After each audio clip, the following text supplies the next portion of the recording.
order the Finance Committee meeting for June 4th, 2018. Is there anyone in the audience who'd like to speak to anything not on our agenda that is within our purview? Seeing no one, we'll stick to the item on the agenda. And Mr. Samario, you want to introduce this item? Thank you. Thank you, Mr. Chair, members of the committee. Bob Samario, Finance Director. This is essentially a carryover from the meeting we had last week where we were with you folks making final recommendations to our City Council on items that the committee had been considering over the last several weeks. As a result, the council meeting, last budget hearing, I think there were a few more items that we've added to the list of items you're going to be considering today, so we're going to try to wrap it all up today and get to, some decisions from the committee on what to recommend to full council. So we'll start with a couple items that were of information that were requested by the Finance Committee. One was on the potential for increasing funding for street trees. And then the second is the idea of a long-term strategic plan for Measure C. We're giving you some feedback on that idea. And with that, I'm going to turn it over to Ms. Jill Zachary. She is the Parks and Recreation Director, and she'll spend just a moment on the first item.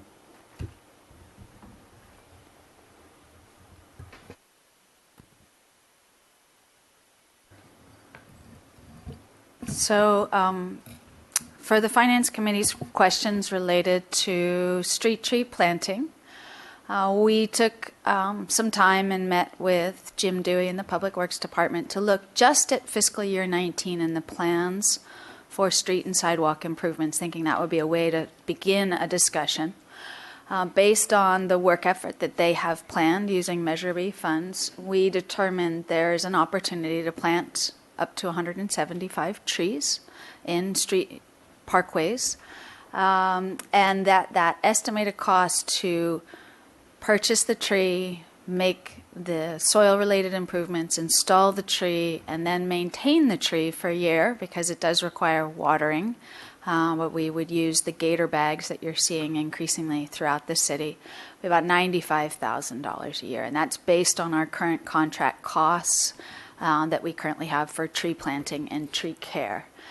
When you look at sort of citywide, we estimate there's around 3,400 vacant street tree sites in the city, and this is based on our street tree inventory and then other aspects of information that we've developed over time where we've evaluated the infrastructure considerations for a number of city neighborhoods and determined where there are vacant sites, where there could be trees. In some cases, there's a vacant site, and it wouldn't be appropriate today to put a tree there. So that would represent about 5% of the vacant areas on city streets. Questions for Ms. Zachary? Okay, thank you. So the other item is a long-term strategic plan for Measure C. And before we get to that one, there was one item that we didn't put on this list, but it relates to the Library Plaza. And that was some information requested, I think, by Councilmember Friedman. But in any case, we have Jessica Caliente from the Library Director to speak to where we're at with that project. So I'm going to switch to a different PowerPoint. Ask Ms. Caliente to come up.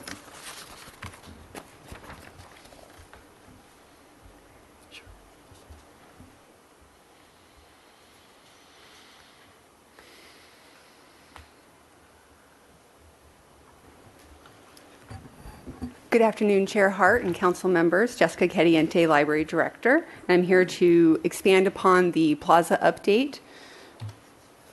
I would like to start off by providing you a history of the project. In 2010, $150,000 was allocated to the project with RDA funds, and then in 2011, landscape architects Campbell & Campbell were hired, and they performed a series of public workshops that were very well attended and where many of the ideas for the project came about. Unfortunately, in 2012, design work was halted due to the dissolution of RDA, but in 2013, funding was restored with library gift funds, and that also allowed for the expansion of the scope of the project. The original project was for the front upper plaza off of Anna Pamu, and now the current project takes on the entire exterior property of the Central Library.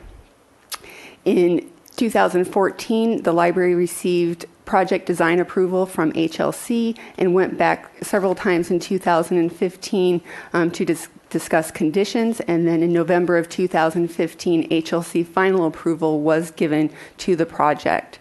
In June of 2017, Phase 1 construction began, which was the ADA compliant entrance on the south side, and in August of 2017, that was completed. Again, looking at the existing conditions, this is how it is today. A couple of the items that were very important to stakeholders looking at this project was the lighting and the visibility throughout the upper plaza. For lower plaza, pictured on the right, the delineation between vehicles and pedestrian walkways was a critical element of the project, and that is addressed in the final design. Here is the proposed entry from the Anapamu. You can see this project focuses on flattening the entire plaza to create accessibility throughout and highlights the Faulkner Gallery. HLC requested that the design looked at the Central Library of the 1930s. You can see it harkens back to those reflecting pools and focus again on the entrance to the Faulkner Gallery. This is an image of the upper plaza prior to the museum staging. As you can see, the planters and the grading does not allow for accessibility for any of the programs or events that the library or community would host. And again, this is just another view, a bird's eye view from Anapamu looking at the final design. You can see there is imagined vendors and other activities taking place. One of the key elements that was discussed throughout the design was the paseo between the library and the museum. As you know, many paseos connect the heart of Santa Barbara and the downtown corridor, and this paseo currently is more described as a cattle chute than a true paseo. The proposed paseo removes all of the planter walls as well as widening it and improving the lighting. This is a view from the Laura Cata or Library Avenue side. So you can see this is the expanded scope taking in the lower plaza and again just connecting that to the upper plaza. And I do want to acknowledge the excellent work of our public works staff at the City of Santa Barbara. As I mentioned previously, last summer they began the transformation of this entrance. And in just a few short months, this beautiful ADA compliant entrance was created. And now from the library parking garage, people have access and no longer have to walk all the way around to Anapamu. And again, the idea behind the plaza is really endless in terms of what we could do. We really focus on the library as culture, art, and education. This project isn't just for the library, but something that is really for the community in the downtown area. And just to give you some ideas of the projects or things that we are thinking that we can do on this space, festivals, movie nights, performances, music and dance, outdoor games. Summer, every day at this library, we host lunch at the library. It would be wonderful to take that outside. Children's programs, oftentimes we reach capacity and do have to turn away children and families because of lack of space within the walls, so it would be excellent, again, to take that outside. Maker activities, while it's amazing, again, to have slime and paint in the library, it'd be great to have it outside as well. And then gardening workshops, we do a lot of partnerships with UC Master Gardens, and it would be, again, just an extension of the programming to be able to take that outside. And being in the cultural hub of Santa Barbara, inviting the entire community to do block parties and things of that nature. And then public art. Santa Barbara is known for its art, and this space would be a perfect place to demonstrate that. And then the rental revenue, as I mentioned in a previous meeting, outdoor venue comparisons between $220 and $410 per hour. And just a reminder, the Santa Barbara Public Library is positioned between the courthouse and the art museum in the heart of the Santa Barbara Cultural Arts and Commercial District. And that concludes the presentation. Thank you, Ms. Cadiente. Is there any questions? Councilmember Friedman? I had a couple of questions. If you could go back to slide, I think it's 2. It's the process of what's been done to date.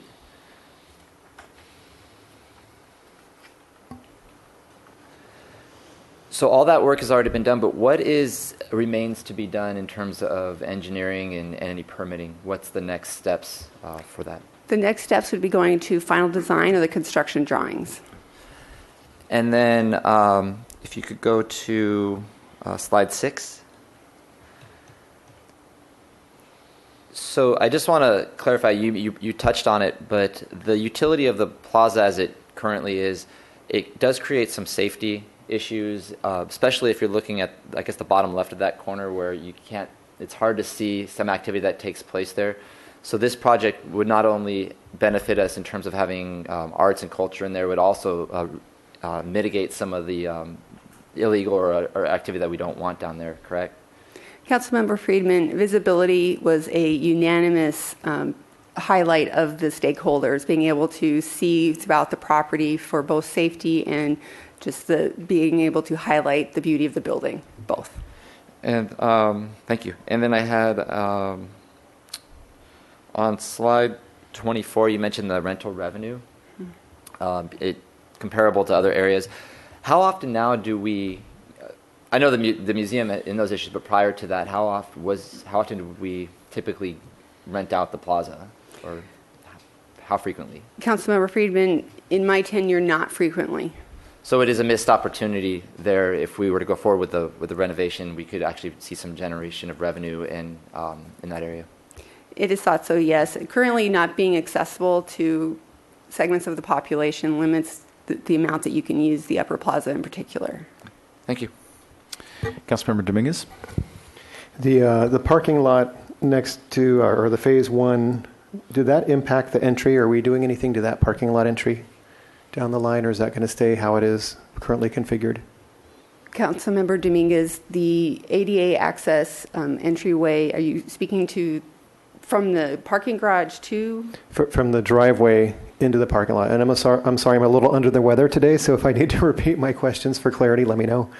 The driveway, cars coming into the parking lot, is that going to change at all, or did that change? Yes.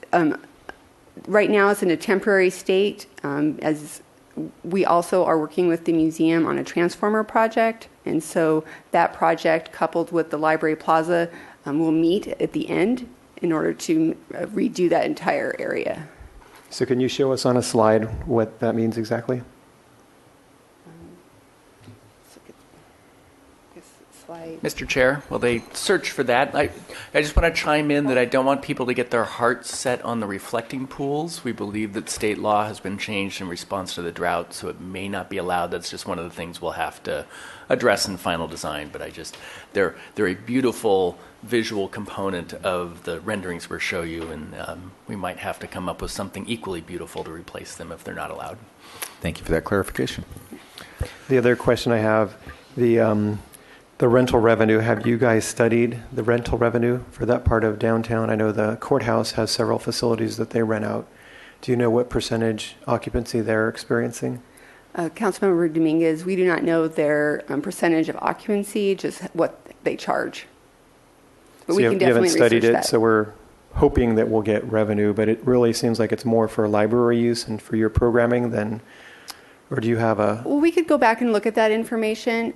We do expect to, we actually do receive inquiries for especially the lower plaza that's currently open. So it is the belief that it would extend into rental opportunities, but we could definitely contact those other agencies to see what that actually means annually. Okay.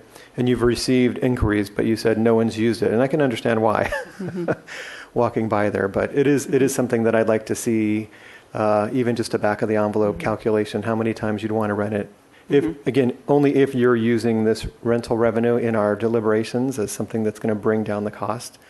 If you're just throwing that out there as just kind of a secondary benefit that might come true, then it's a lot less important. Yeah, it is a secondary benefit at this point. Okay. So the driveway, This is the only image that we have. Is this the area that you're questioning? The Library Avenue driving into the lower plaza? so what's the change? It's all grading at this point. Okay. So it would, again, flatten it out and meet that ADA approval and combine both the changes that the museum has made and the library plaza design. Okay, so that has or hasn't taken place? The museum piece has begun, but again, it's just a temporary until we can do the design for the plaza. So you're talking about the grading by the museum or the driveway that comes from All of it. Anacapa into the parking lot? All of it. So it's all going to be regraded? Yes. Okay. Yes. And there are other people here today that could possibly answer these engineering questions in better detail if that's something that... That wasn't really an engineering. Okay. I was just trying to picture it in my mind. Thank you. Mr. Wilshire, did you want to add something to that? Are you coming forward?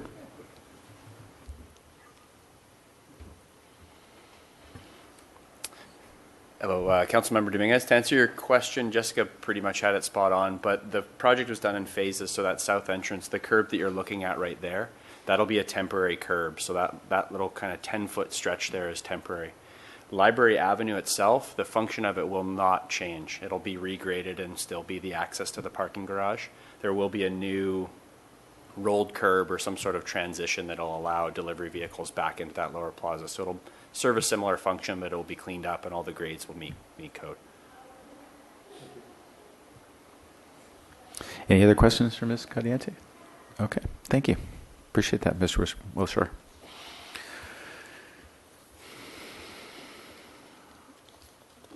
Okay, I'm going to ask Mr. Jim Dewey to come forward to speak to Measure C and the concept of a strategic plan.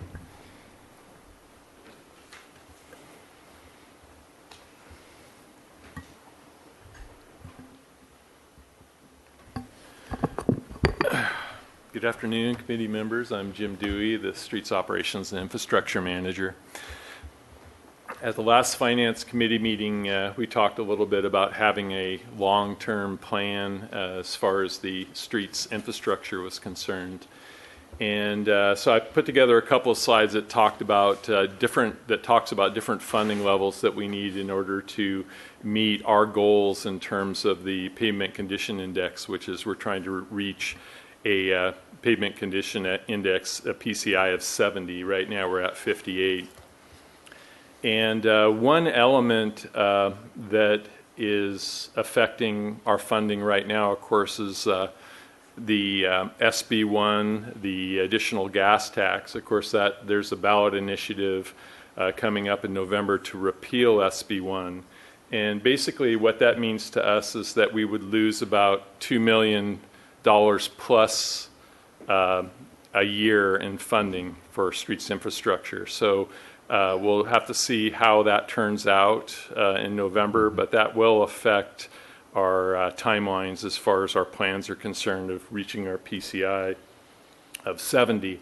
But I do have 4 scenarios here, and basically there's 2 scenarios that include the SB1 gas tax and 2 that exclude it. 2 of them are based on $14 million in total infrastructure investment just in paving in order to reach that. And this also includes these different funding levels also include all of the non-pavement assets, which amounts to be $56 million over 20 years. And I think we've talked about what our planning for all of our infrastructure was, so that was all part of that plan. But in scenario 1, we show we would need about 60% of all Measure C funds. So right now, Measure C is planned to generate about $22 million. So we would need about $13.2 million a year, and we would achieve our PCI of 70 in year 18. At that point, we can start leveling off on the amount of money that we spend on pavement and apply that to other things. Likewise, in scenario number 2, if we lose SB1 funding, we're going to have to move that percentage up to about 66%. That would be about $14.5 million. We'd reach our PCI of 70 in 20 years. Under scenario 3, this is at the $13 million pavement investment level. We would need 53% of Measure C to do that, and that is including SB1. And then moving to scenario 4, This would be a scenario without SB1 funding. We'd need about 61.5% or 13.5 million a year. We'd meet our PCI target of 70 in year 26. And so this graph just shows basically what happens with our PCI over time based on those four scenarios. The two top scenarios had the investment of $14 million per year. The two bottom ones are at $13 million per year. There was no point in going below $13 million because once you drop below that, we never reach a PCI of 70.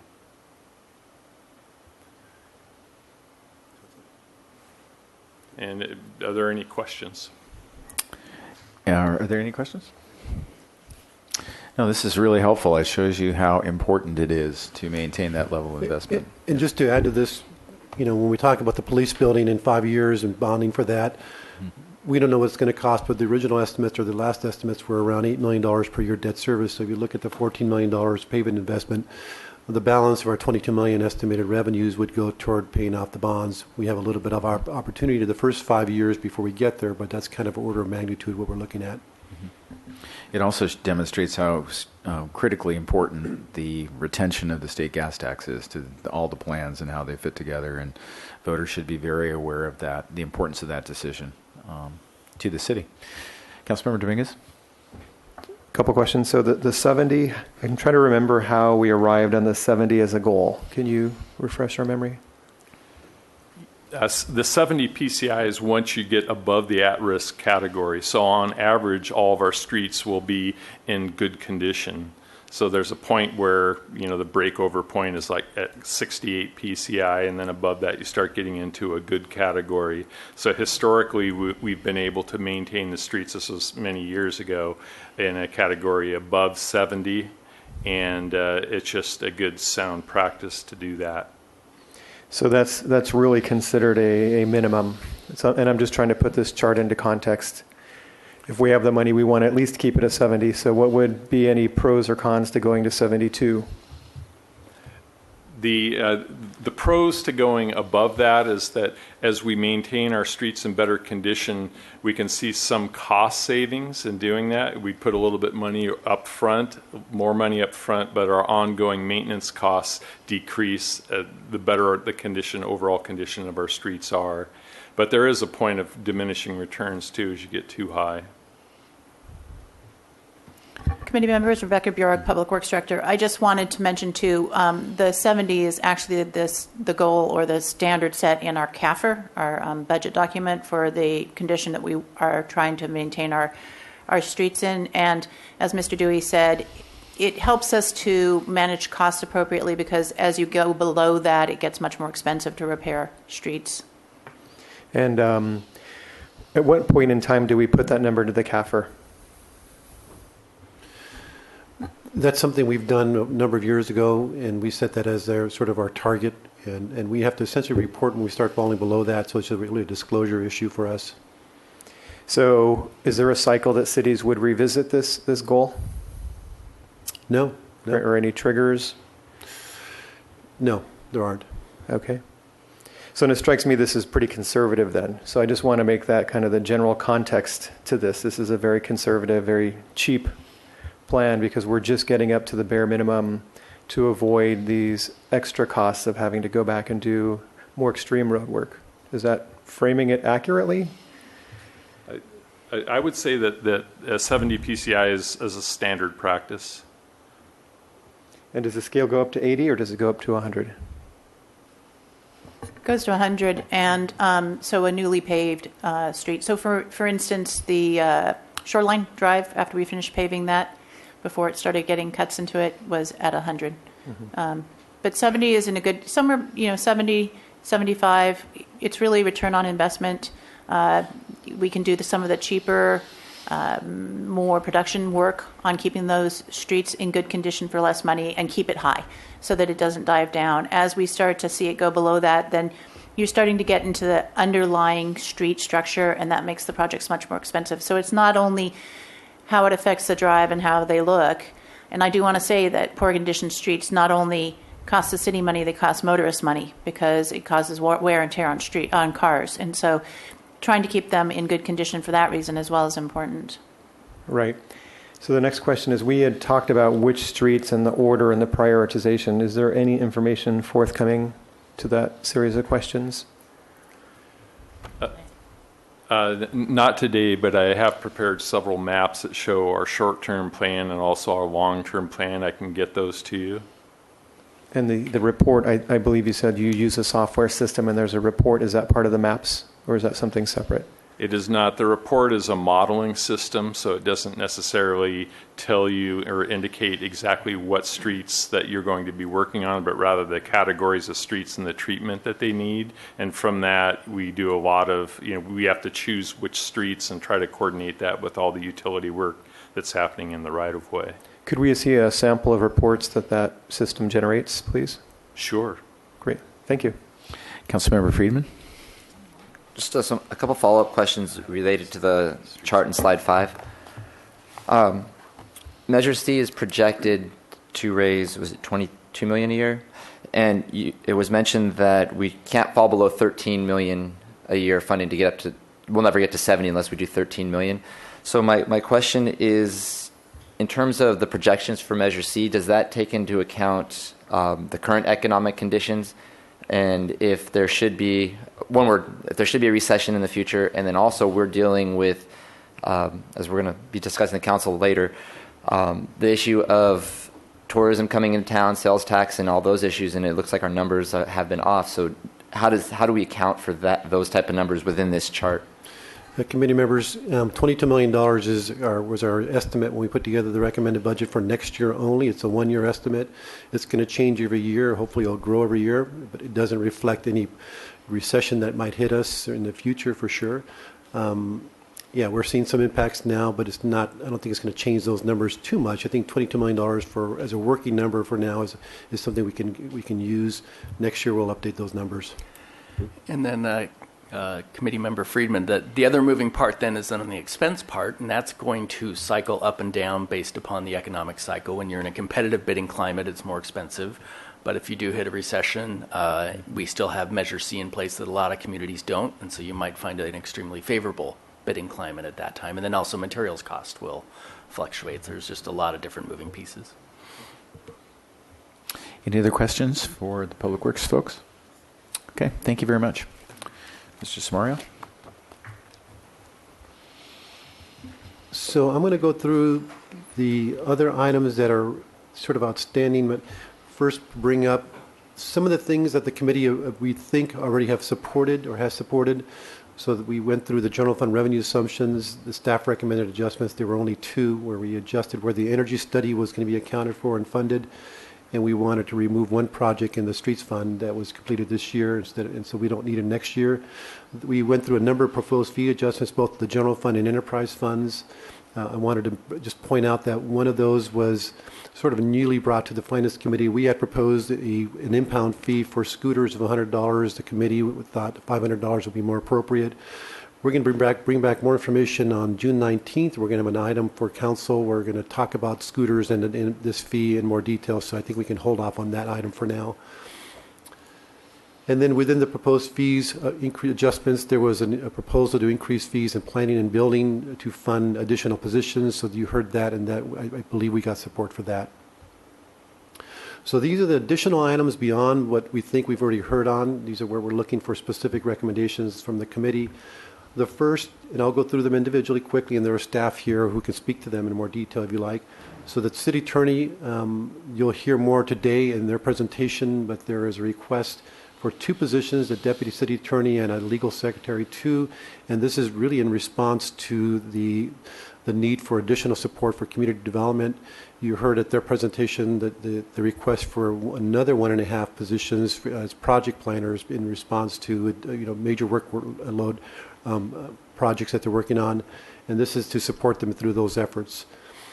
And then in the library, there was a discussion item of allocating $500,000 toward the library plaza to jumpstart a capital campaign. You can see there's a $0 amount there to the right because we presume that would come from existing capital funding from either general fund revenues or Measure C, that we would be just shuffling the deck on that. And then we had the fire position, the public education coordinator. It's a one full-time equivalent position. 99,000 is the net number. They have 20,000 budgeted now for a part-time hourly position. So this would be if we were to fund a full-time position, what the net cost would be. And that's, of course, that's under discussion as to whether we need a full-time or not. The impacts to the library of the county board action on the administrative fee and allocated costs. We know that tomorrow they're going to be considering this and may restore that funding or impact. And then this is the first time you've heard this. You know, we mentioned to you a couple months ago when we presented mid-year and those kinds of things that there's a potential that we would see an impact to our sales taxes and bed taxes next year as a result of the Thomas Fire and the debris flow. We assumed that it would be sort of a short impact, but we did not at that point adjust next year's revenues. We'd hoped that they'd come back. We are starting to see just from latest revenues for TNT and COT and sales tax that maybe that's not the case. So for now, we believe that next year's numbers are probably too high by the order of $375,000.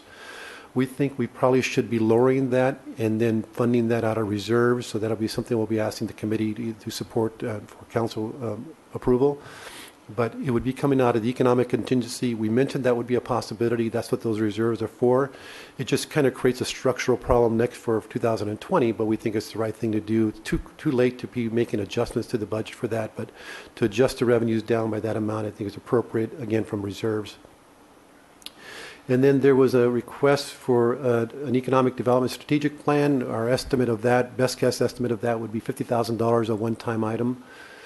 And then the request from Visit Santa Barbara for $150,000, a one-time request. And there are two representatives from Visit Santa Barbara who are here, Noel and Jessie Lynn. So if you have questions about what the status, I know they have made some progress on obtaining funding from other agencies, and I think they have made some progress. So if you have any questions about that, they're here to answer those. So this is the list, and this is what we're here to kind of get your direction on in terms of how we move forward. Again, just, we have a balanced budget, and so we would need to come back on, hopefully with some ideas on Wednesday, if to the extent that any of these things were supported, how we actually fund them. We have some general ideas, but we really aren't prepared to kind of go into the detail today. But we would come back certainly in 2 days with some thoughts based on what you do recommend.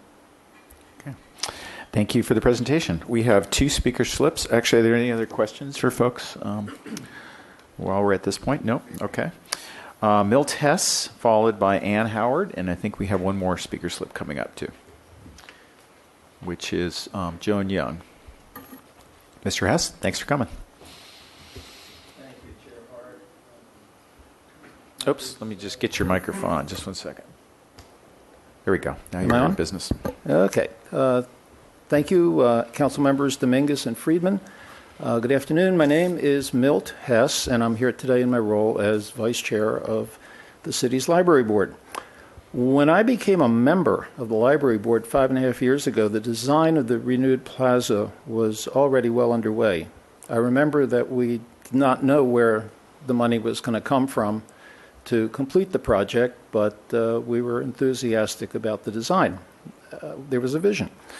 During the time since, circumstances have changed in 2 significant ways. One, the Art Museum undertook its major construction project and has been occupying the plaza for the past year, and there is no firm point in time when that will stop. And the other is voters approved Measure C, potentially providing a source of funds for the capital project. So once the Art Museum vacates the plaza, we're faced with the question of how to pay for the development project. The library has a short list of other important capital projects tightly focused on the needs of the library and its mission. The ADA-compliant elevator, the creation of a teen center, restoration of the roof terrace, and the renewal of the East Side branch library. So let's not pull resources from these projects to fund the plaza, because I think it's important to recognize that the plaza isn't exclusively a library asset, and its redevelopment is not entirely a library project. The plaza is a key link tying together the major civic and cultural elements of our downtown district, and so it's very much a city asset. As such, the project rightfully should be funded primarily by the city as a capital improvement program. Yes, there are other potential sources of funding as well. The Library Foundation through a capital campaign, and the Art Museum through compensation to the city for its use of the plaza as a staging area. But who should take the lead in funding this important infrastructure project? Clearly, I believe it's the city's responsibility to take this leadership role. Thank you. Any questions? Thank you, Mr. Hess. Any questions? Okay, thank you very much. Thank you. Next speaker is Ann Howard. Thank you, Chair Hart and Council Members Dominguez and Friedman.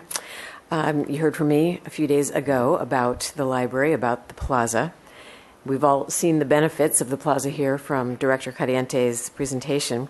I'm just here to make it clear that the foundation is expecting the city to take the lead on the plaza with Measure C funds to get that delayed plaza project back on track. We are a small, rather new nonprofit foundation here. We came into being to build the children's library, and we're ready to keep on going. We raised $4.5 million for the Children's Museum. Half of that came from you all, from the city. We have another $1.5 million for the endowment, and now we want to go on with this long list of projects that our library needs. But as Mr. Hess said, we don't see that we are the first source for a major piece of our city's infrastructure, the plaza. We want to help. We stand ready to partner with the city, but we're not the biggest wallet in the room, I guess I want to say. So we're looking forward to helping. We want to get on the doors to the Faulkner, the doors, the Anapamu doors on the library, the teen center, the second-story rooftop garden that would be revenue generating. We want to see all those programs going on out there. But I just want to remind you that we're waiting for you all to get this thing back on track. And then we'll be able to come in with our capital campaign. Thank you. Well, thank you for clarifying our partnership with you. I appreciate that. Ms. Young, Chair of the Library Advisory Board. Thank you, Chair Hart and Council Members Friedman and Dominguez. I'm here to add my voice to Milt Hess's and Ann Howard's that I feel it is the city's responsibility to maintain the city property that is the Library Plaza. It's not only the cultural link, but it's also an ADA project as well, which allows accessibility to and from the library and to other areas in the downtown area. So I feel very strongly that we are looking to the city not only to jumpstart the project with the generous $500,000 from the general fund, but to factor this into your strategic plan on how to spend the rest of the money so that the Library Plaza can add to the vibrancy of our downtown core. Mm-hmm. Thank you. Thank you, Ms. Young. Thank you for your service, too. Thank you. Any other comments from anybody in the audience? The folks from Visit Santa Barbara want to make a presentation while we're at this stage?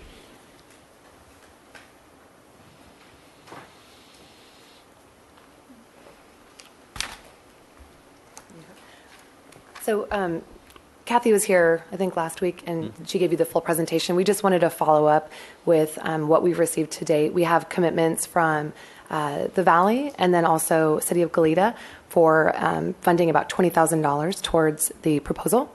And we just wanted to give an update on that. I guess I wanted to ask if you had any specific questions that weren't answered the first time during the proposal. Any questions?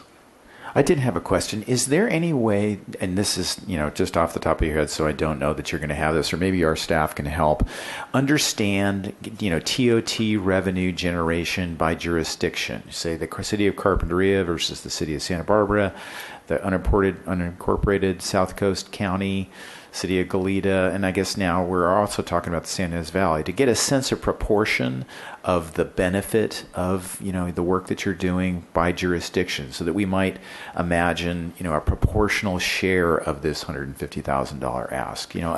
Very much appreciate the work that you've done already to get some other funding partners in the equation with the $20,000.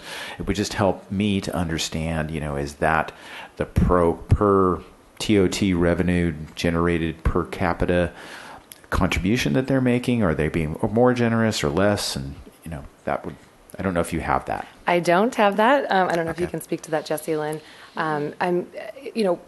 We promote the Santa Barbara South Coast, so we are promoting equally our partners. I can follow up and get that data for you if that would be helpful. Okay. Or perhaps our staff has some sense of that, even just proportions by percentages. Are we about, half or 2/3 of the TOT generation in the area, or? I don't know exactly. I mean, we are certainly the highest in the South Coast, but not far behind is the City of Goleta. They've added a few hotels, and they do pretty well. They might be at half or 60% of where we're at. We're about $19-20 million TOT right now, so there may be around 10 or so. And then I think Carp and then San Ynez area is distant behind. Maybe might be in the $4 to $5 million range. I'm not sure. Maybe even not that much. Okay. Well, that would be helpful, I think, to us to just kind of understand where a fair share of this $150,000 commitment might be. And that just helps us, I think, in our deliberations. So maybe our staff can work with the Visit Santa Barbara folks to get us some additional information about that. Yeah, and I think that Kathy's also coming on Wednesday, so we can circle back with her. She's traveling today, so she wasn't able to be here. But perfect. Yeah, so she'll be here on Wednesday. And thank you both for coming today. Appreciate that. All right, thank you. Any other questions for staff? Councilmember Dominguez? I would just save my questions for visit for Wednesday with Kathy. And are you, actually, I guess I will take that back and ask one more question. Is there an ask to any other cities, and you'll have to come back up to the mic, is there an ask to any of the other cities that's still pending? So while we've asked the San Ynez Valley, we have specifically also asked Solvang CVB and Buellton CVB. So we're looking at programs to where they'll either all come in together or potentially separate if one, say, wants to come in when another doesn't. So we have asked all of the individual cities themselves. So you're still waiting to hear? So we should Did you have give more them a deadline? One of the cities is looking at it today, so she's out of town, so we're hoping to hear very soon. By Wednesday, we'll make the deadline. Excellent. And we're looking at a $10,000 buy-in per partner. Oh, great. As well. And the $20,000 was from whom? San Ynez Valley and Goleta? And Goleta, correct. Okay. Great. Thank you so much. What is the proportion between the San Ynez Valley and Goleta? Is it 10-10? Yeah. Correct. Okay. Councilmember Friedman? And have you reached out to City of Carpinteria and the County of Santa Barbara? So Carpinteria is not part of our T-bid, so we wouldn't be able to promote the city of Carp. And then, sorry, what was the other question? The County of Santa Barbara. The County of Santa Barbara. I don't know if that we're in discussions. Do you know that? But I can follow up with you as well. Yeah, the county would be an important partner since they do have some of the larger hotels and the unincorporated area on the South Coast here. Okay, we'll find out about that as well.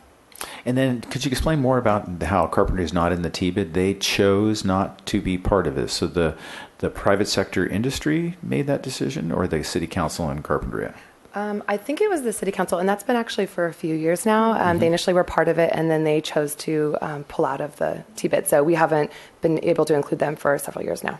Okay, but of course, when you're advertising the South Coast of Santa Barbara, they benefit whether they pay or not. Yeah, and we always, as part of our marketing efforts and our content, we always specify what is the city of Santa Barbara South Coast, and we have content on our website and through other channels. So we try to make a pretty clear delineation. Okay. But of course, they're probably naturally going to, reap some degree. of the benefits. Right. Yeah. Okay, thank you. Any other questions? Okay, thank you very much. Thank you. I think it's to the committee. Councilmember Dominguez. So I want to just start with the library because that's the biggest number. I want to start with what I think everyone agrees universally is true, which is that the plaza needs fixing. It's not in great shape, and the ADA is a big component of that. My only concerns on the other side of the balance sheet are the revenue. And with the 300,090, or no, 73 loss of sales tax revenue, that's a concern. The SB1, when is that going to be on the ballot? Is that June or November? November. Okay. So unfortunately, we won't know about that, and that's a huge, how much revenue does that provide us? It's over $2 million per year. Okay. So that could really change our decision. So my kind of compromise or reaching out would be if we could delay the decision or figure out a way that it's contingent upon these revenue sources not disappearing or not further decreasing. Because the other side of the coin is the programs we could fund with that money. I'm concerned with how much programming we can do on the plaza. I certainly want to see the rooftop fixed because I think we can control who's up there better and the safety of the kids. I've taught high school and I am familiar with safety, having worked in public safety as a prosecutor, so I'm always thinking about what's the angle to worry about. And from the pictures I saw, is there no fencing between the plaza and the street? And I know this is an area that Santa Barbara has differed with a lot of communities in terms of whether they're fencing things off or adding cameras, and it certainly should be part of a broader discussion citywide with all of our capital infrastructure projects and our assets. But Committee Member Dominguez, there is no fencing. It is a wide open plan, and again, increasing the visibility of the plaza, which actually increases the security. And so the same token, you're reducing the landscaping. Correct. And at this point, it seems like it's pretty much just going to be a very plain, simple, elegant stone platform. That is correct. And so one of the problems we have now is people laying down and sleeping and depositing carts and suitcases and smoking. And do we have any security features worked into this plan? Committee Member Dominguez, in 2015, the City Council gave the Library Director the ability to create citable rules, which we worked with the City Attorney to do, and those rules help us maintain the exterior of the property as well as the interior. So if you go to the library now, you'll see that there are restrictions on cart sizes or the amount of items that can be left, and so vast improvement, even with the small space that we are currently dealing with, which things could compound greatly if we did not manage it. And because of our new rules, we're able to maintain that, as well as with our partnership with the police department and helping to maintain the entire property. So it's going to be a continuation of our current policies, if I can boil it down? Correct. Okay. And I'm concerned because I'm not sure how effective those policies are there now, and it's different because of the staging. I know our policies around the city aren't 100% effective. I don't know what percentage you would call it, but different parks are overrun, and a lot of playground equipment's not being used in areas, I think, because of safety considerations. So one thing I'd like to see, either no matter what happens, is refreshing the security element of this plan and rethinking what the use is going to be. I mean, do we really expect kids to be out there, particularly if it's hardscape? I mean, most of the school programs I see are taking place on grass, unless you are bringing out tables and chairs. Councilmember Dominguez, there is still an element of grass in the plaza design, and the idea is that the flat area can be used. You can put furniture on there. But overall, I think that the idea that, as you saw in some of the images that I provided, the flatscape, whether it's dirt, grass, or a hardscape stone material, would allow for similar programming throughout. And the difference in terms of programming you could do there versus the roof is just a matter of scale? Yes. And what's the size or area difference? Is it 2-to-1, 3-to-1? I couldn't say for exact measurement. I would estimate that it's closer to 10-to-1. The roof terrace is quite small in size in comparison to the entire exterior property of the plaza. Okay. And then are there other programs that we're looking at, either, say, for parts of the cities that don't have a branch library, that this would compete with city funds for, like the Mesa and the West Side? Do we currently have any operations there? Currently, we do not have any physical operations. What we're working on are mobile operations, so taking our mobile on the go van to the Mesa or to the west side to allow for checkout and doing pop-up libraries and things of that nature. I mean, there's always hope for the future to discuss actual spaces on different parts of the city, but currently it's more of a mobile operation. Okay, because that's my concern, given the what we're learning about kids and schooling and after-school programs and the lack of resources that are available on the east side and the west side after school. There's a lot of great programs out there, and the east side library is amazing. But to the extent this would potentially compete with a program we could help fund or more scholarships to programs, that's a concern. And I think everything I'm raising are issues that can be dealt with and still move forward this. I just want to bring these up to see if we can get any answers in the near future. And the enthusiasm I've heard from my colleagues probably makes all these questions moot. But I do want to bring them up. I think that's all the comments I had on the library. Councilmember Friedman? So just to clarify, we'll go through each one of these individually, or Yeah, or do I guess, we want to? that's a great question. Yeah, that probably makes Is that sense. what you'd like us to do? The problem is context, and we can't do everything, and so we're going to have to figure out some trade-offs. We did have question to council about the library communications outreach staff and/or additional person. Did you want to talk about that as well at this hearing? It's not on the list. Chair Hart, what we did after the library department budget hearing was started to develop a plan for bringing in a trainer from the state library to assist us in creating a communication plan with our friends groups and starting there and looking to bring in the chairs, vice chairs, and other members of our various friends groups for training on that topic. It's not exactly what I was thinking about. In terms of the position, there is not one that currently exists within the city that is a Friends liaison. And in looking at other libraries throughout the state, that position does exist in some, but it's typically in libraries that might have upwards of 80 Friends groups that they need to focus the communication on. So the size of and the number of Friends groups that this library has a full-time position to do that is probably not the best use of resources. The library has various positions that would probably be before that, such as a social worker or things of that nature that could help throughout the city. So looking at a position of a Friends liaison, we would have to create that type of position. Right, that was exactly the point of having the discussion at the council level, was to elevate that as a priority and make that, something that would be happening. Not, I understand your position, which is that's not your highest priority. I think the council has a different view about the importance of that, and so I think our discussion was, we want to see a plan maybe to do that. Now, if you have a different way to accomplish the same goal, as I said before at the previous hearing, I'm open to that. I want to see that, but I don't think developing a plan is what I'm looking for. I'm looking for executing better communications with the partners.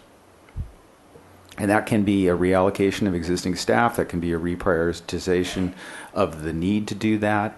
There's lots of different ways to do that, but I think there's a big missing gap in that isn't being met today. Mr. Chair, Yes. Kind of continuation of the conversation last week. We hear you. I didn't hear a clear majority of council say go fund a position in the library to be this Friends liaison to the other communities. So in all due respect, we're still kind of struggling with direction, and we certainly know your interest. Right. We do think there's this resource at the state level that comes down and trains Friends groups about what it means to be Friends groups, what their role is, and how to be more effective at fundraising for Friends opportunities. We thought that was getting somewhat at your desire. And then Ms. Cadiente was also talking about getting a better structure and communication with the Friends groups. We clearly hear that there's a feel and a need to have better communication with Friends groups. And so we are identifying ways to do that more effectively with existing staff. Okay, well, it was pretty clear from a majority of council that folks were interested in knowing about this issue and having you come back and bring different proposals. So I'm disappointed that that hasn't been done. And I don't think that was ambiguous from the council meeting. There was not clarity that we would fund it and pay for it, but there was clarity to bring forward proposals about that. So I'm disappointed that there was a miscommunication about that. And I apologize. We've had maybe 5 working hours since the meeting from Thursday to right now. And so I think it's a little unfair to expect of us to have come back with a variety of options for you at this meeting. We can come back with a little more discussion on Wednesday night, but it's very tight turnaround to come up with a new plan for a new position and new program to kind of meet your needs. I think council can set the priority and direction and even set money aside if you want to help fund a position as part of the budget process. Then we can have the time to more strategically develop it. And that's a different answer than the first answer, and I appreciate that. If it's a time constraint thing, I think I understood that when we talked about it last week. And there wasn't a lot of time between now and then, but the first answer, we're not doing it, and we're going to get a plan, is different than we didn't have time to work on a plan. And again, Mr. Chair, we work for you. So the fact that we came up with an answer that we want to take advantage of state resources, if that's unacceptable to you all, give us direction and we'll do it. Okay. I don't like quibbling with you, but give me 4 votes and tell me to find $100,000 to put into the library budget for a staff position, and I'll do it. We follow a majority of council, and you set the lead by setting the budget direction. I think the reason why there's a little tension in this is that, my recollection of this discussion in the past is that the council has spoken pretty clearly about this, that there has to be more work done to collaborate and communicate with our partners, and that happened to a degree, but not to a sufficient degree. So I think that's why there's more to this than has happened before, and we need to elevate the intensity of that and make it clear, that this can't go on. And it speaks to the collaborations and the partnerships with the Library Foundation as well. Really critical, speaking to Councilmember Dominguez's points, having that partnership is extremely important to fulfilling all the capital projects that we're looking forward to, and having that work well and investing the time in communications in that regard is an investment on leveraging our very scarce public capital dollars with the foundation and the Friends. The Friends are a great resource that can be better utilized from a fundraising standpoint with the right relationship. And so that's what I'm speaking about, is that we need to spend the time, with library staff to attend Friends meetings, be present, be there, build up those relationships so that we can have a good collaborative partnership with all the people that are involved in this to be more successful. Thank you. We hear you. I just don't want any misperception. I think we do have a good relationship with our foundation. I think they've said so over the last 2 meetings. So I don't want any implication that there's been a lack of a good working relationship with our foundation. And our local Friends groups, I think you also heard testimony from them that they feel there's been great communication there as well. I think the difficulty has been more with the branch libraries, the non-city libraries, and the Friends group associated with that. And clearly we hear the need and necessity to have better communication with them going forward. Okay, well, I'm not going to go over and over again, but some of the public testimony in the last meeting was that there wasn't enough communication with the Friends. That's what people said. How often does library staff attend Friends meetings? Chair Hart, so we have, several Friends groups. We have our City Library Friends, Central and East Side, and the Central Library Friends meet monthly, and we do attend those meetings each month, as well as the foundation meetings. The county branch Friends groups, we do not attend every meeting, but we do send staff. For example, last month was an annual meeting, I believe, for the Montecito Library, and so we did send staff to discuss future programs and things of that nature. So we are communicating with them. I think that maybe it's a discussion of, again, what are the roles of each of the groups? And we are here to help them be the best advocates that they can be and to partner with them. But sometimes there are some issues such as personnel or budgeting that are an administrative decision at the library department level. And so we're negotiating that right now, I think, in terms of everybody understanding what role we all play. And that's the role that you see for the state library, to provide that training to the branch friends groups for them to understand the relationship between the library and their organization? I think for all of our support groups would attend that. I think that there's always been this idea or a plan that we bring all of the friends groups together. It's just a matter of finding the time to do that. But we absolutely value everything that each friends group brings to the table. We do struggle with staff capacity in terms of, we have one supervisor who is helping all of the different branches and on their very public-facing initiatives, such as the collection, programming, things like that. And so to take time away from her job doing that, to have her attend Friends meetings, just means that there's less done in the public-facing role. And so we are negotiating how we can be better. We absolutely always want to be better. This is not, set in stone that we're one way and we aren't willing to be flexible or change. But we are growing and in a transition phase as a library. The Central Library and East Side Library have gone through a tremendous growth over the past few years. And now we're really figuring out how we can push all of those initiatives and programs out to the branches with the support of the Friends groups. Last month we had an excellent event in the Carpentria Library where we brought all different agencies to talk about fire preparedness.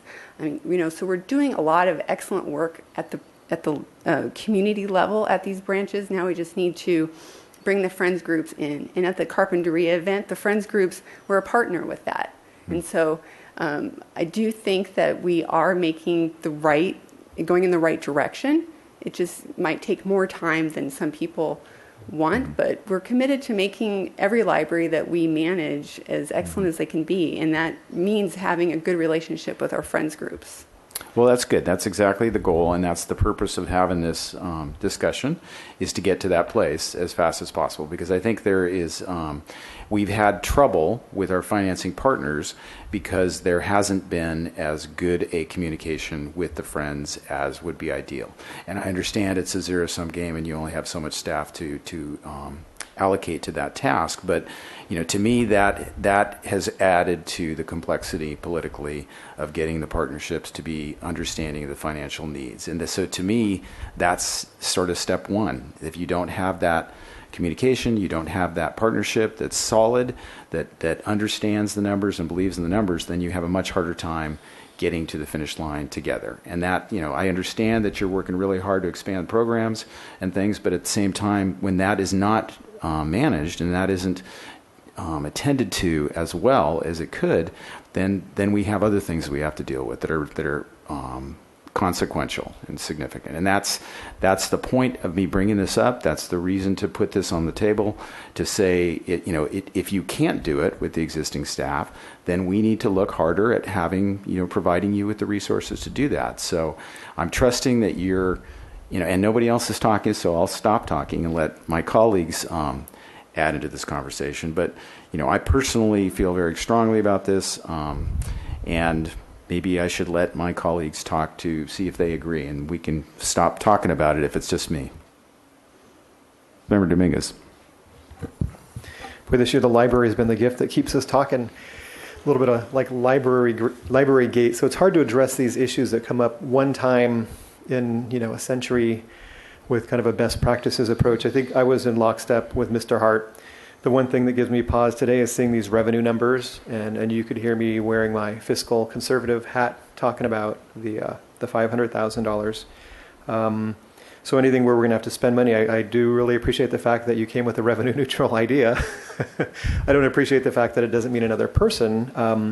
But I think maybe a way to compromise is if you want to come up with a P5, one of your performance measures that captures how the library is doing with our external stakeholders, and then we just leave it up to you to figure out how to reach that goal. Maybe you could work with Christy Schmidt or someone who does that kind of on a regular basis, and that'll give you a goal to shoot for. And I like for people to have goals. You're a very successful, highly professional person, and I think if we gave you a goal or you came up with the goals and we agreed, you'd have no problem knocking it out. So that's, I think, how we can possibly reconcile the positions. I'm open to anything, but that's what I'll throw out there. And can I just ask the question about the $500,000? Is that something that the organization needs now as seed money, if we know, or do we need to ask them? for the library? For the library plaza. So that we consider that a capital project, and so we consider that if you wanted to prioritize that coming from capital funding, either Measure C or your general fund capital budgets. We provided you with proposed capital budgets for those two, so we'd have to find something to scale back to come up with that $500,000. The way it's been presented to me and your discussions prior has been that is kind of an initial set aside of city money to show that this is a priority project, that we would then take from that money and begin the final design drawings and building permits to get the project ready for construction. And with that, I believe the foundation said they would go and try to fundraise money for the construction cost. The other benefit of doing the final design is that it gives you a better cost estimate of what the project really is going to cost. Right now, we're working off a number that's 5 to 7 years old, and so don't trust that completely and would like to get a new updated number. Thank you very much for that answer. And is there wiggle room at this point to change the design in such a manner that makes it more security conscious and possibly cheaper without impacting the primary goal of the design or the primary aesthetic of the design? Or is it such that it's so specific that... It's never too late to change the design. So, I'm trying to figure out a way to bring all these exactly. concepts together. I pause because I'm not sure I can visualize what you mean about the security enhancements that you'd like to see. If it's including fencing it off, that would be a very important conversation with the Historic Landmarks Commission and other stakeholders and that sort of stuff. If it's more cameras and that sort of thing, that's different. I do think that a lot of thought went into the design about, by design, trying to create a better, safer area. That was one of the motivations of redoing Library Plaza, was that very reason. So some of that's built in, not sure the scope you're thinking about, but clearly we have preliminary design approval from HLC, which is great, but it's not done. And so there's certainly opportunity. And probably taking out the reflecting pools will save some money. And thinking about the timing, once we make that decision, and if we do have a problem, say if revenues keep dropping or SB1 is taken off the books, do we have the ability to change our commitment to that funding? Or is that locked in once we take a vote as a council? Mr. Chair, Member Dominguez, it's locked in once you enter into a design contract to do final design, but you can always put a stop work order on that as well. So, you're committing the money, you're putting it aside. If you tell us to go start spending the money now, we will. And then if November turns out that we're losing SB1 and you kind of say, hey, if SB1 doesn't pass, bring this back immediately, we might want to halt the project, midstream where you are. Something we could do. Or find an alternative way to finance it. You bet. Right. So would it be possible to put it into the books but not spend the money, like you're saying, until November? And in terms of the timing with the neighbor and the work they're doing, I know you just mentioned one of the reasons for getting the design work started is to see the ultimate costs. But in terms of if we pushed it back until November, would that change when we'd be able to break dirt? Yes, by 6 months. Because we're able to start, the design is going to take long enough where they're going to be finished. Yeah. Because I've heard it's going to take them 2 or 3 more years. Do we have a... Sorry. You're talking about the museum project. I think in the museum, if they had their preference, they would probably use it as a staging area for years. What I've been hearing and have promised to you all is that their permit expires in August. If they request additional time, we'll bring it to you all for a discussion, and we can set the terms about how longer they're in. I think final design and building permit generally ballpark takes you about a year. So you're not ready, even if you have all the money, to start construction for a year. So you can have that conversation with the museum. But you hold all those moving pieces.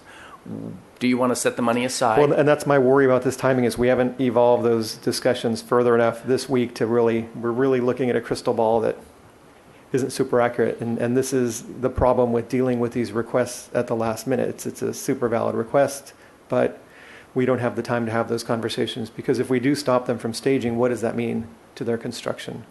And that's a conversation we would have to have with them.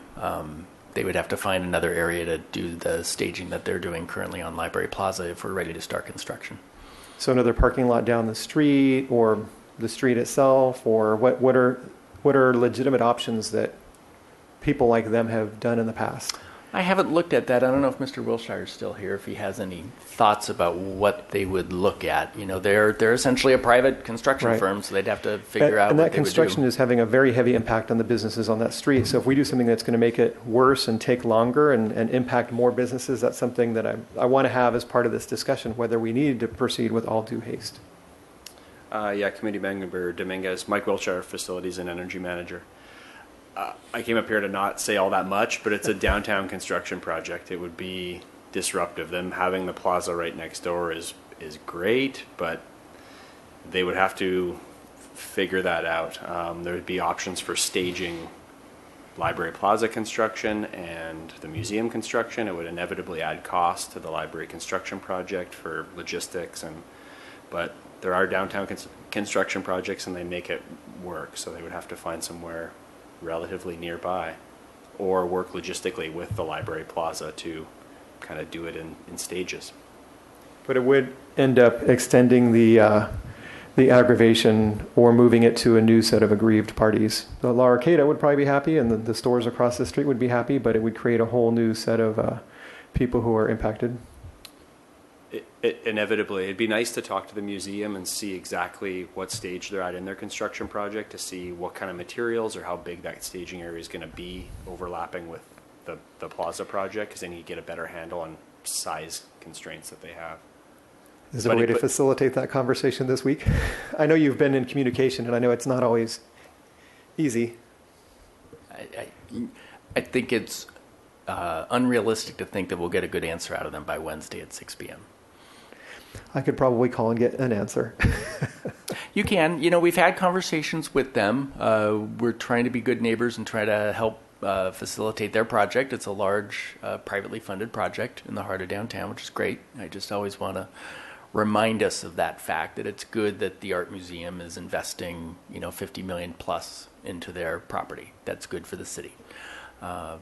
They would like to stay on Library Plaza. That's going to be their first answer. And I think if we say, no, you need to move off, they'll say, okay, when? And depending upon when, they'll then have to factor in what their needs are. Can they accommodate more on site? Where would they look in the neighborhood? Don't know. And to answer your other question, could you put the money aside but say don't start spending it until we see the outcome of any potential recall of SB1? Yes, that's certainly something you could do.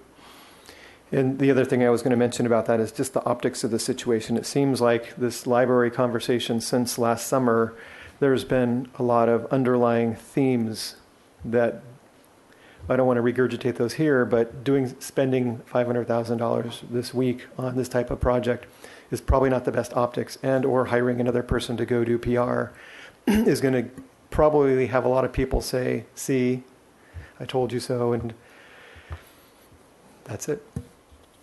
Councilmember Friedman? Okay, great discussion. So I'll start with the discussion that Councilmember Hart put up. I am hesitant to spend money on a position now, given our fiscal numbers, but of course we need to have the best communication that we can come up with. And I think a way to go about that first would be to work with our friends and kind of just have a sit down with them and say what communication is working, where would you like to see the enhancements, and talking with them, and then you bring that back to us when we consider it in the future, because I think that's where we want to look at is where are the gaps, and talking to them directly, because there is a lot of good communication that's taking place, but we can always do better. So I think just having those discussions with them on where they think we could improve would help us make an informed decision whenever that may be down the line. In terms of the Plaza project itself, I am supporting, of course, the $500,000 for that project for a number of reasons. In regards to setting aside the money and then not spending it or maybe pulling it out later, I understand where you're coming from, and it makes sense, but there's also another side, and that's the foundation, because it would make it really difficult for them to go out and form a capital campaign and saying, we have this seed money from the city, but... So they need a firm commitment in order to go out and do the work they're doing. And the fact that we have a foundation that can help us raise significant portions or a significant amount of this capital project, it actually over time will reduce our capital projects long term. So I think we need to give what they're looking for, and Ms. Howard spoke to that today, is a firm commitment for them to go out and be able to start their capital campaign. They have it ready to go. It's up to us to make that happen. And so the other component is that having final design will also enable them to reach out to specific donors as well. So the more we can have that project vetted out, finalized, and ready to go, for them, it makes their capital campaign that much more effective. And in terms of just that plaza project itself, I want to remind everyone that there was approximately $2 million that was previously allocated to it when we had the RDA. That was removed when the state took it away. So it's a previously funded project. In addition, we're looking at downtown and what can we do to enhance downtown. One is invest in our infrastructure, and we already know what the prior plaza or the current plaza looks like, and it just doesn't work. If you compare the courthouse or the other areas, the current configuration of the plaza, it's just not up to par with those. So bringing that up, there's the Grenada Project that's taking place in that back parking lot that is part of a connecting corridor, walking path that we saw slides here, and enhancing the plaza will get from basically Victoria all the way down to Figueroa on a walkway. So I think we need to move forward with that as part of this project and go to final design. So those are the two in the library. Do we want to? Well, actually, we had a speaker come in late. Ms. Rodriguez wanted to speak about the fire department budget. So if you want to come up quickly and let us know what you're thinking about that.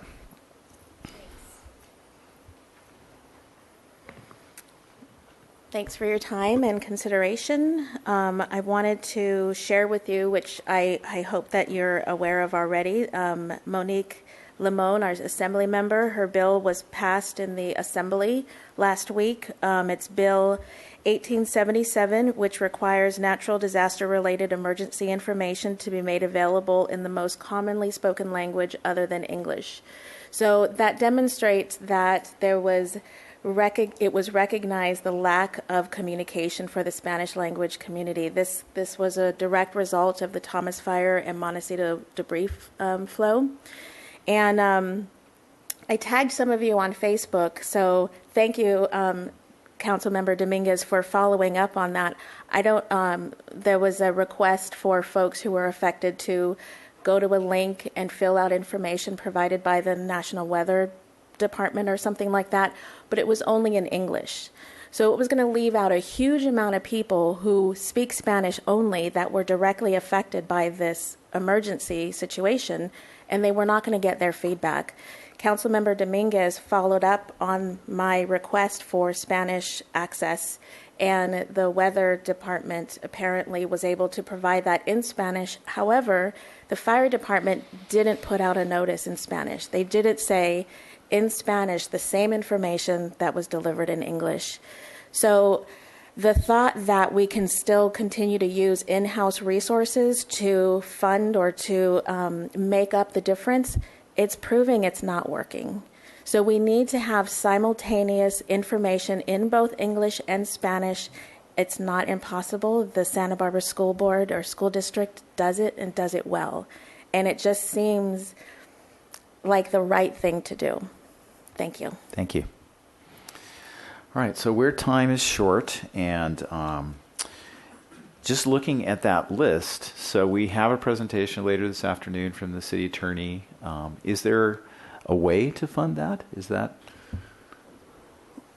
Good question. I think for next year, for those that are ongoing, if we're looking to fund those, we may have to look to one-time funding for next year and then recognize that we're going to have to deal with that in 2020. We don't have any ongoing sources to fund that today. So anything up there that is ongoing is going to probably come out of some one-time money, whether that be reserves or anything else we can come up with. Certainly the things that are one-time, we can look to reserves or maybe even appropriate a reserve, something like that. But that's kind of where we're at with these things. Mm-hmm. Okay. Councilmember Dominguez, you had a question? So the total down at the bottom, the 1.1, that does not include the 500,000? It does not, because again, we assume that the 500,000 would be a reallocation of existing allocations that we recommended and you went over from both Measure C and General Fund revenues. We have a list of all that, so if there's a recommendation to fund that from that list, we have an overhead that we can show you as to what's currently being proposed, and you can have a conversation about where that might come from. And right now, this would be like a $1.6 million withdrawal from the general fund. This is all this is coming from the general fund? No, I would still say it's 1.1. Again, the $500,000, unless you wanted to keep exactly what we've proposed and then add 500,000, that 500,000 would have to come from reserves. We wouldn't have any other source for that. Again, we assume that the 500 would be reshuffling the existing $22 million we have from Measure C and about $1.3 million or $4 million that we had from our normal general fund capital program. I'm confused. Where's the money coming from? It's eliminating some other projects that are in the capital fund. And in fact, if you want to reprioritizing those funds. So when would that conversation take place? Now. Do we have a list of programs we'd eliminate? Yes, we have a list of what we've proposed for our capital program for next year. Again, the large majority is coming from Measure C. And I know Brandon could probably fix that. So there's two sources of capital that I think you could look at. This is the general fund capital program. So this is the amount that we have every year.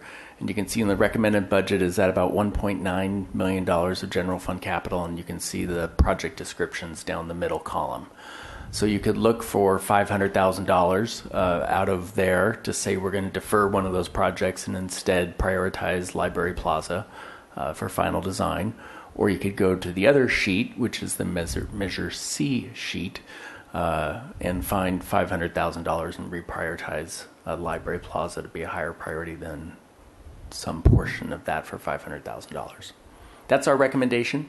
You could also, add it to just the general fund operating list, but we don't think that makes sense. We think that you should work within the two capital programs to make your priorities known. Thank you. Okay, well, we're running out of time. Just so I'm on the record, I think that the $500,000 commitment to the Library Plaza project is a really good idea and necessary for, taking advantage of the potential funding partnership with the foundation. That's really a great investment, and we should be looking at every opportunity we can have like that to take our dollars and have them leveraged to go farther. If there were other opportunities to do that with some of these other projects, obviously probably aren't with those, the Measure C projects, but maybe some of the other general funded capital projects. That would be a good principle to me, is to invest in things that have the potential to generate additional return.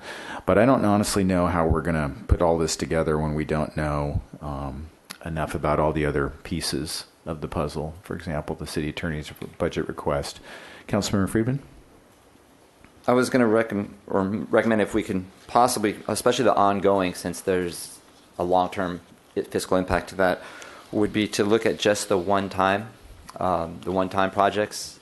In this case, being the plaza, and then the downtown economic development strategic plan and the Visit Santa Barbara request. And if those are something that we want to do one time this year, and then the ongoing ones, we would have to, based on time, have the full council consider that on Wednesday night. So would you be amenable to looking at the one time just today in the interest of time? Sure. Do you have thoughts on those? Yeah, I was going to recommend for the Visit Santa Barbara, I like the idea of looking at where the TOT comes from and the percentages there. It is a request for 150, but it's down to 130, according to what you've said, and you're still going to reach out to the county. So wait to put a number out there, but definitely it's not the 150 anymore. So kind of hearing back from you where that's at, but I would be supportive of contributing toward that effort from the city. And then the Downtown Economic Development Strategic Plan, I am supportive of that proposal, considering that downtown there are a lot of conversations that have been taking place along a lot of our community groups and partners, Coast Village Association, Downtown Santa Barbara, Visit Santa Barbara, the Chamber of Commerce, the workshop that we were at, Councilmember Dominguez, that we were at about 2 weeks ago. And this position, as I understand it, would be to bring all those ideas together, look at what's coming up organically from within our own community for downtown, and then also look at what other communities have been doing for best practices. And it gives our city administrator's office the additional capacity to work on that this year and come back with recommendations for us in a year or so. Is that correct? Somewhere around that time frame. Could give or take, but come back with us with some definite recommendations, not only what we're doing, but it can also help what our partner entities can do in terms of downtown. Because the future of downtown is not just about what we're going to do here at the city, it's what all of us or our organizations that are investing down there. So I think giving where we are, and I don't feel like waiting a year is something we should do, so I'd be supportive of that. And is that the only other one time? Yeah. Councilmember Dominguez? So I think the Economic Development Strategic Plan, I'm not sure exactly what people are talking about when they say that. Do you know what that would provide that we don't already have? Well, basically, as I've been talking with individuals and from downtown and business leaders, is that there's a lot of conversations that are taking place right now, but they're fragmented. Some of them are higher level, but there's a lot of great ideas out there. So what this would do is go out and look at what those ideas are, who's proposing them, how they fit together, and looking at it from a comprehensive level, and then also going out and looking at best practices that other communities are doing and working with our council and our partners to bring back basically a unified plan that we could get behind and going into the future on that.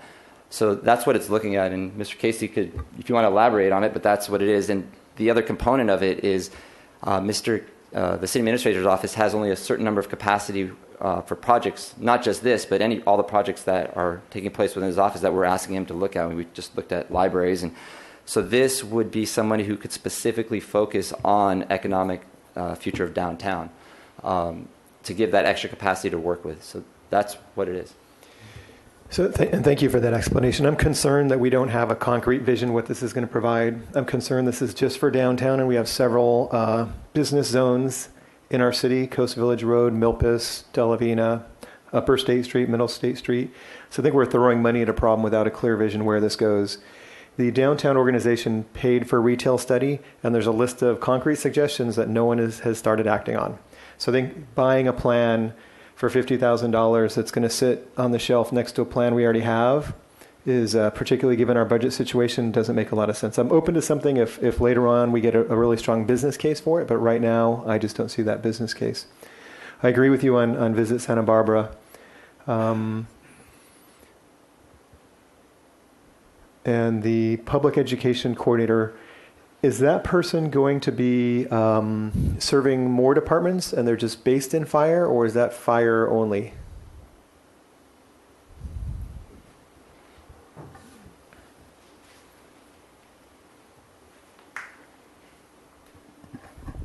Committee members, Dominguez, they will be based in fire and working primarily in fire, but we work citywide on messaging during disasters, emergencies, and even daily messaging. So I see it. We'd be working throughout the city. So thank you for that answer. My concern there is that we spread that person out a little more. I'm happy that you're willing to host the person in fire, but I think police department probably has a more involved ongoing day-to-day, week-to-week when there's not an emergency, a need for that. And then other agencies could probably benefit from someone to help with translation and interpretation. So if that person's not actively training people at a particular time, it would be great if we could have that person working, for example, with the city administrator's office on their larger scale messaging. So is that something that could be tweaked in this current proposal, or how would we look at this? Is there models from other cities that we've examined? Again, this is a request that's come from the public kind of late in the process, so we haven't had a whole lot of time to look at it. When we have been talking about it, it depends on what your vision of this position is. If it's disaster service and recovery communication in a bilingual manner, I do think that having that in your emergency operations section of your fire department makes sense. That does cover other departments, working with police department and that sort of stuff. If it's more just general bilingual outreach and you want to kind of staff up and beef up our resources, then it might belong under the city administrator's office, where we have a communications team, not a huge team, but a small team, and have it be housed there. And so we kind of looked at it from those two different perspectives about where it should live. Based upon the conversations you all have had in the public so far, it seems like it's been more on the emergency preparedness side, which is why at this point we're saying if you want to do a fully funded position, it would be in the fire department. Thank you. Councilmember Friedman?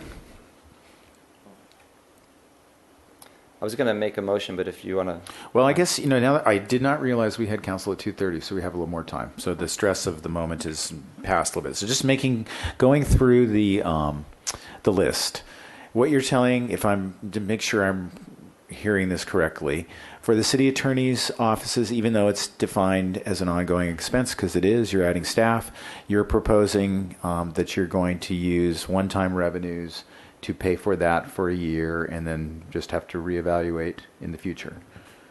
Then the Library Plaza, that the proposal is to reallocate or just look at other projects within the Measure C or General Fund Capital list to reallocate that if that was the desire of the majority of the Finance Committee.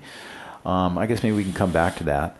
Then the Public Education Coordinator, just a question of whether it's half-time or full-time or where it's going to be. The library, we're hoping that the county is going to take that number off of the board by fully paying for what we had originally proposed with the county.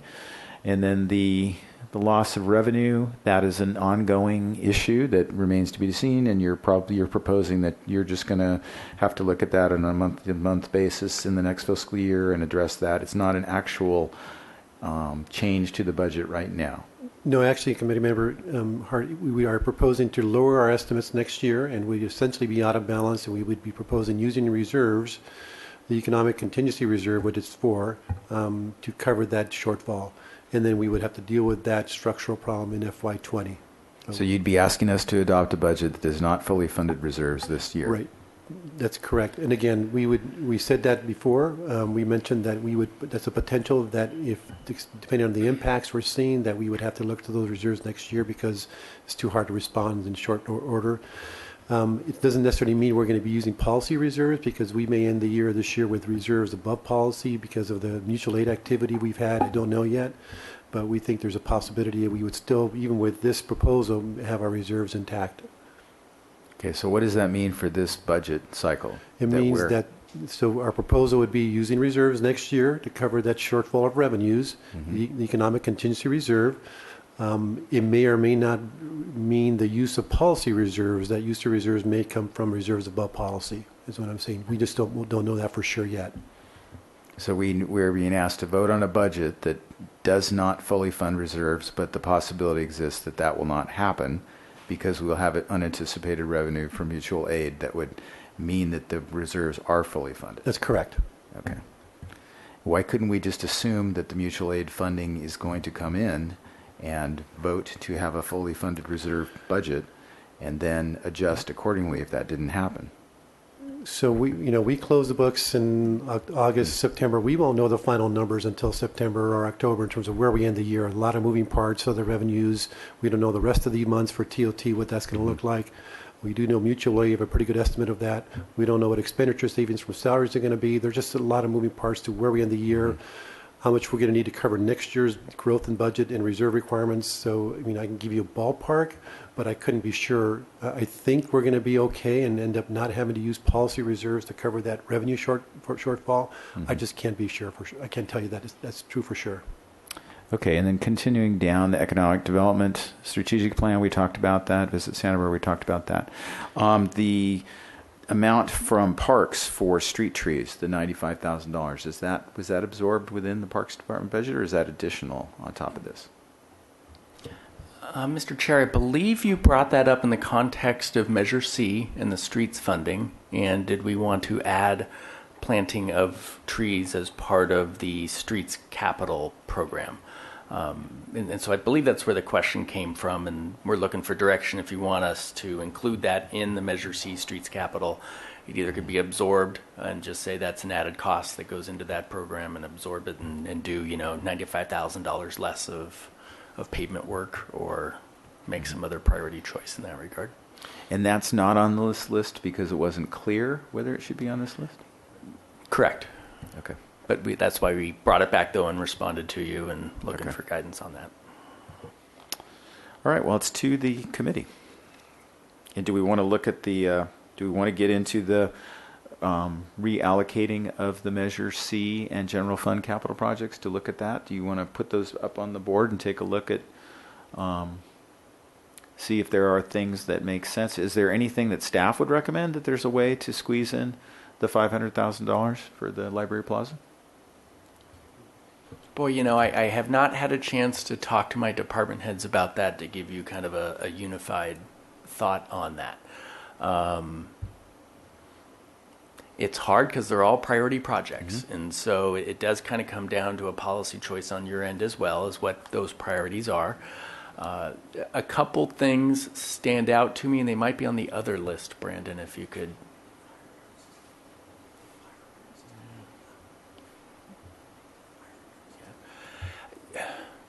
You know, it's hard. You know, the pavement side on public works and the streets infrastructure is where you're investing a lot of money, but that has always been your priority from a Measure C standpoint. And so, but do you want to look at carving out $500,000 from that?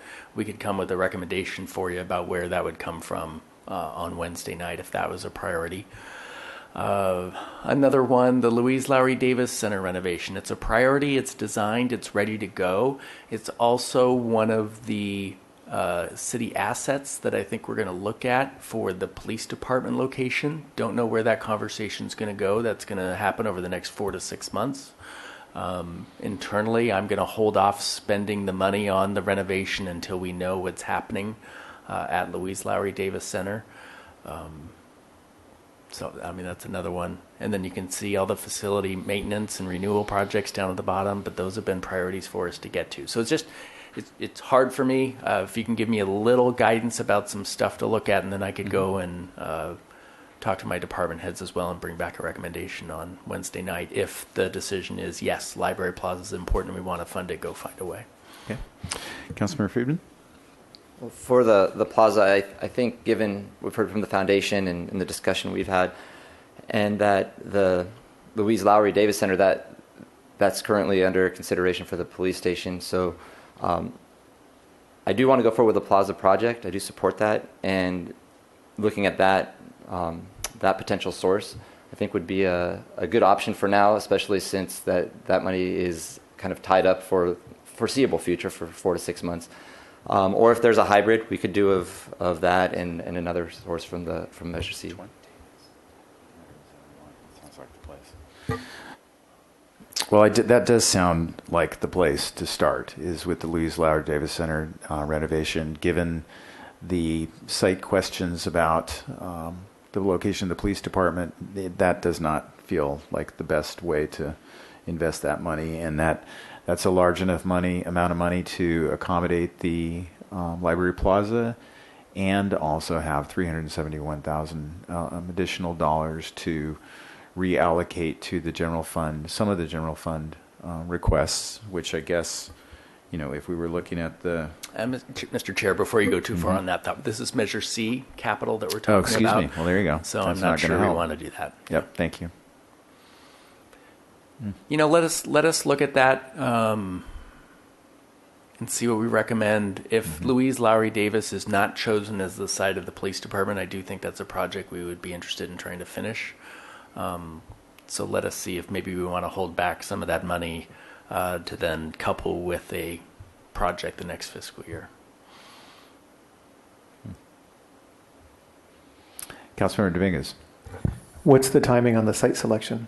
You know, about 4 to 6 months would be my guess. We're going to be at council tomorrow, actually, with a presentation on an update of the police station project. We are bringing an architect on board, and the first charge is for them to do a little space planning needs assessment and also site selection process, working with the council subcommittee that you all already appointed to do some initial analysis. But I think it probably takes at least 4 to 6 months, if not longer, to kind of land on a property you want to pursue.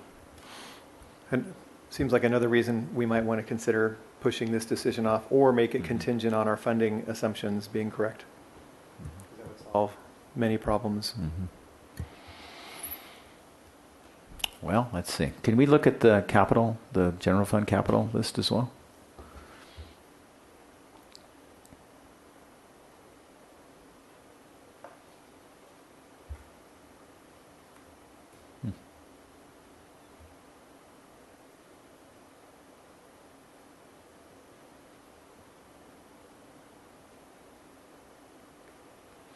I wonder if the citywide wayfinding sign program, that is that's the last phase of that project. And that is, there's really no criticality to the timing of that. It's something to finish, but it's not, there's no economy of scale to doing it at this point. It's another order of signs. It's installation of those. If that didn't happen this fiscal year, it wouldn't cost any more the next fiscal year. Is it that kind of a thing? Yeah, I like the project, though, to be honest. I like trying to finish it. It's something that you now kind of have half signs up, half signs down. And just from kind of completing the plan and kind of seeing it through, I'm worried that if we don't, it just gets lost over time and you never come back and do it. But that's just my personal opinion on that one. But that is certainly, any of these projects are fair game, so. In the Ortega Park renovation, that is the planning for that effort. That is.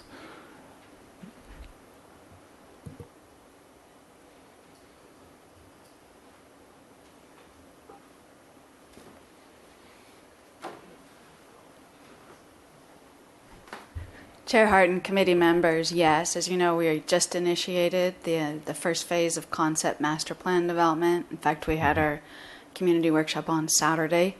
We anticipate that by November we'll be before council with our recommended master plan concept, and these funds would be dedicated towards actually moving forward to developing the design plans for the park renovation. And what's the approximate cost of the ultimate renovations? Chair Hart and committee members, it really depends on where we go. The park hasn't had investment for quite some time. Whether we come back with recommendations to rebuild a swimming pool, for example, in that site, whether we'll be looking at recommending all synthetic turf fields, which are raised as something that's important. It'll depend. It's certainly a location where phased construction would be possible once we have the whole site planned. We wouldn't anticipate necessarily that we'd ever build the whole park in one fell swoop. But what is the range of costs for the various planning scenarios? Chair Hart and committee members, it could be, if it included a pool, a couple of $1 million. Whether we can refurbish what we currently have, that's part of what we're looking at right now. We have a pool design consultant on board to give us an idea of what the options are relative to where existing infrastructure is, what we can reuse. There's aspects of the park we can certainly reuse, and that will trigger a bunch of different options. So we anticipate that we would be back as part of the master plan presentation with that range of options of park improvements, which would also include the scaling of those park improvements. So it's a $2 million as a floor to a $5 million as a ceiling, or? Chair Hart, yes, and committee members, it could be as much as that, and it really depends on the scale of the improvements that we put in place. One of the great advantages of having synthetic turf fields, as we all know, is they can be used all the time, year-round. That's not the case that we currently have in any of our parks that have active fields, and so there are a number of times out of the year that those parks are closed for that type of use. We do also generate revenue when we have programmed use of those areas, so it's that balancing of investment to provide a service, but then also to generate revenue to support both the programs and the operations. Okay. Anybody else have any other questions about projects that are on these lists? Councilmember Dominguez? Is the library elevator on this list or the other list?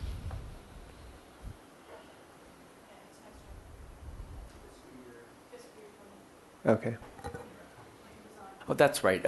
Thank you. I'm hearing from the crowd. We're working on the design during FY19, and so we're proposed funding it in FY20. And again, we think that is kind of a priority critical, just basic facility improvement we need to do there for the library. What about the $100,000 for walkways and building pathways? What is that?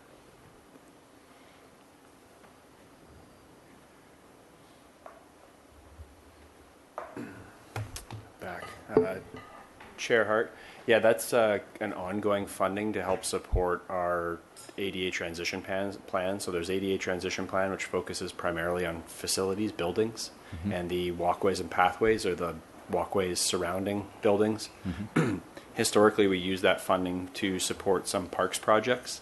They often need pathway upgrades, and the Cabrillo Ballpark's a good example. This year we used some of this fiscal year's funding to upgrade the pathways and ADA compliant walkways around that facility. Mm-hmm. Okay, thank you.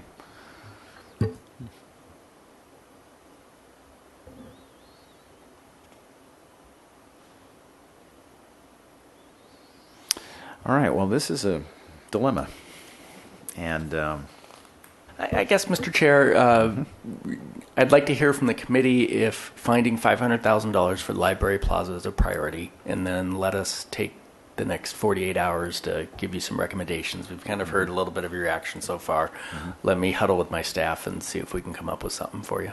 But, okay. But I'd like to get confirmation that that is a priority that you'd like us to go off I think and a do that motion work. would be appropriate, so we're real clear. Councilmember Friedman? Then I'll move $500,000 towards the library plaza project. Is there a second? Councilmember Dominguez, you have a question? So the motion was to have staff take a look at this and come back with some proposals? Yes. Okay, I would second that. Okay, let's just take that then. All those in favor say aye. Aye. Aye. Opposed and abstain? Okay, that's a big chunk of this. Let's go back to the overall list, if you would, Thank you, Mr. Burdette. All right, so do you need direction from us? You need direction from us on all of these elements. So let's start wherever anybody wants to start. The only thing I might recommend is waiting on the first item for city attorney to present the full scope of what they're proposing. It is really connected to what community development is proposing and is fully funded in terms of staffing, so they're kind of work together. We would have to come back on Wednesday with some ideas how we pay for that. So that's the only thing I would say about that list. Okay, well then I guess we'll just start at the top then. The public education coordinator is the next one after the library plaza. Councilmember Dominguez? So I would move that we recommend that to the full council. I'll second. Okay, motion's been made and seconded. Are there any thoughts to... Well, I guess what we're gonna end up doing, I think, is supporting all of these things, and then leaving it up to staff to figure out a way to pay for it, and that's going to come out of reserves, and I think we need to be thinking about that in the context of each of these individual decisions, or we can revisit them when we see the impact of that at the council discussion about that in the context of everything else. So, motions. Councilmember Friedman? A question on the on this one is this for a full-time or is it for a half-time? Councilmember Dominguez has his finger up in the air saying this is for a full-time position. Okay. And this is forwarded to the full council for discussion, and I think the full council should have a discussion on this, so I'll support moving it. So we're recommending it for the council to approve, or we're moving it forward for discussion? I think both. This just gives staff further certainty that they're not spinning their wheels if it comes to full council, obviously. We could even change our minds once it gets there, but I think we think there's enough support from the community and the council that... Yeah, I mean, clearly the council's going to make a decision on this, but we're looking for, if to the extent you can, make a recommendation on any of these items that council then can hear. Because we'll be presenting that to them on the 6th, your recommendations. Well, I guess my view is that it is important, and it would be great to have it. The fact that we have a half-time position now is progress, and I don't know that we can go all the way to getting everything this budget cycle, because I think there's going to have to be some shaving of these things. So I won't support the motion to recommend that we fully fund it, but I'll be open to hearing what staff creatively does when in front of the full council. So anybody else want to comment before we vote?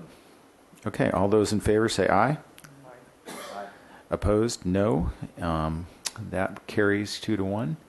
And then the next item on the library, it looks like we're hopeful that the county is going to backfill that amount, and that will not be an issue. The TOT and sales tax revenues, staff is going to adjust accordingly and propose using reserves. Does anybody want to make a motion on that? I'm not sure what that motion would be. I guess they're bringing us Mr. Samario. Yeah, I don't think you need a motion on that one. I think that's something we just need to do. Okay. And just recognizing that it's going to come out of reserves. And then the Downtown Economic Development Strategic Plan. Anybody want to make a motion on that? I did bring it forward, but in light of all the challenges, I'll make a motion to forward it to the council for consideration. But being that there are other priorities, interested to see what my colleagues have to say. Okay. Councilmember Dominguez, do you have any thoughts on that, or you've already spoken to that? I think I share your view. This is the kind of thing that would be potentially valuable, but the downtown organization does have a retail study that is on the shelf that has elements that, really to me are kind of the nuts and bolts of that. You start with those, cleaning up storefronts, cleaning up businesses, the buildings, doing a better job of working with the employers or the downtown businesses on marketing. Those kinds of things are the basic elements of a economic development strategic plan that ought to be implemented. So I won't necessarily support moving this forward. Your motion is, we don't need a motion? Okay. Yeah, and just one quick comment on that. I think zoning is our sharpest tool to address some of the downtown issues. So it's not that I want to deal with it. I really want to deal with it. I have a big chunk of downtown in my district, but I'm just not sure right now this is the right idea. So okay. And then finally, the Visit Santa Barbara request for additional funding. Any comments on that? So I'll move that we forward this to the council for support it. We need to tighten what the number is based on the TOT, and we can get that by Wednesday night. Or do you need a number from us from right now? I mean, I think it'd be helpful to get a number. I will tell you that we will look to whatever you approve. If you approve anything, might spread it out over not just a general fund. Maybe look at waterfront, downtown parking. So maybe see if we can reduce the impact of the general fund. Well, I'd support up to $100,000 for that, being that there's already another $20,000 they're still going out, and we can look at different areas. So I'd move $100,000 towards this effort. Second. Motion's been made and seconded. All those in favor say aye. Aye. Opposed and abstain? No one? Okay. Mr. Chair, and any feedback on spreading it out amongst the different funds? Yes, I think that's a great idea. I definitely can make a nexus argument about waterfront and the benefit that they have, the leaseholders in Stearns Wharf. This is the number one visited location in the city of Santa Barbara. So, having that additional 1% on the slip holders revenue is part of the financial viability of the harbor. That makes a lot of sense to me. Anybody else have any comments about that? I agree.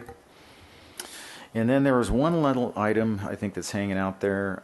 There's the street trees issue. I don't know that we can recommend that. Does anybody want to make a motion about that? This is, I think, $95,000 of additional funding that potentially would come out of Measure C, but to be determined.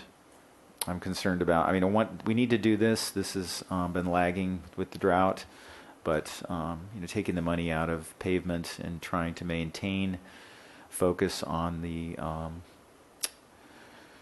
PCI goal of 70 is extremely important in that light. Councilmember Dominguez? I would recommend just that idea, although you maybe mentioned it in the not supportive context. But yeah, I would because it is on the order of $15+ million that we're putting into streets and pavements, and this is 95, and it does represent value to the city. I would support that. I would make a motion that we accept that. Okay, the motion's been made. Is there a second? I'll second that.